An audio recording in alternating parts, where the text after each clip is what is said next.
गुलाबी सुंडी, नुकसान के लक्षण और नियंत्रण के तरीके।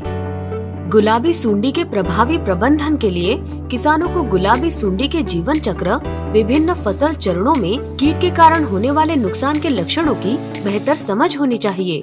आवश्यक प्रबंधन दृष्टिकोण के लिए ईटीएल का पता लगाने के लिए नियमित फसल का निरीक्षण और फेरोमोन ट्रैपिंग के माध्यम से गुलाबी सुंडी की निगरानी।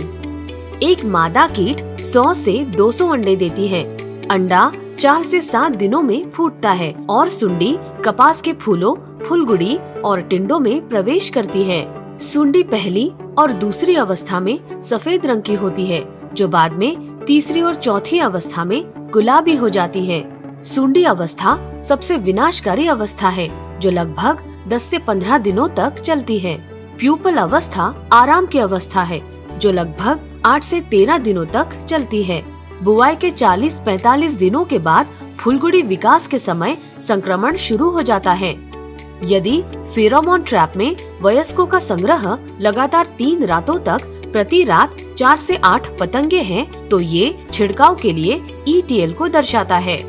संक्रमित फूल नहीं खुलते हैं और पंखुड़ियों के अति व्यापी होने के कारण गुलाब आकार के फूल बन जाते हैं। यदि शुरुआती समय में 10% से अधिक फूल गुलाब आकार के फूल के रूप में देखे जाते हैं, तो ये छिड़काव के लिए ईटीएल को दर्शाता है। लार्वा हरे रंग के टिंडों में छेद कर टिंडों को नुकसान पहुंचाते हैं और बाद में परिपक्व बीज कोशों में बीज खाते हैं। यदि 10% से अधिक टिंडों पर हमला हो, तो ये छिड़काव के लिए ईटीएल का संकेत देता है।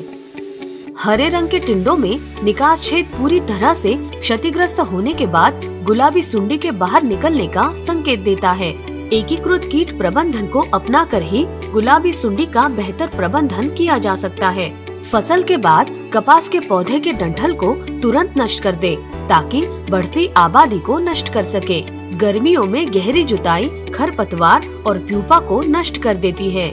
फेरोमोन ट्रैप 5 प्रति एकड़ पौधों से कम 1 फीट ऊपर स्थापित करें। पीपीई पहनकर ICAR, CICR राज्य कृषि विश्वविद्यालय द्वारा बताए गए स्प्रे शेड्यूल का पालन करें। फसल अवधि 50 से 120 दिन 1 लीटर निम्बेसिडिन प्लस 1 ग्राम डिटर्जेंट पाउडर या क्लोरपाइरिफॉस 20% EC 500 से 1000 मिलीलीटर या प्रोफिनोफोस 50% EC 500 मिलीलीटर या थियोडिकार्ब 75% WP 250 ग्राम या फसल अवधि 120 से 150 दिन लैम्बडासाइलोथ्रेन 5% EC 100 मिलीलीटर या साइपरमेथ्रिन 10% EC 200 मिलीलीटर प्रति एकड़ का छिड़काव करके कपास को बचाएं। ज्यादा जानकारी के लिए केंद्रीय कपास अनुसंधान संस्थान, कृषि विश्वविद्यालय और कृषि विभाग से संपर्क करें।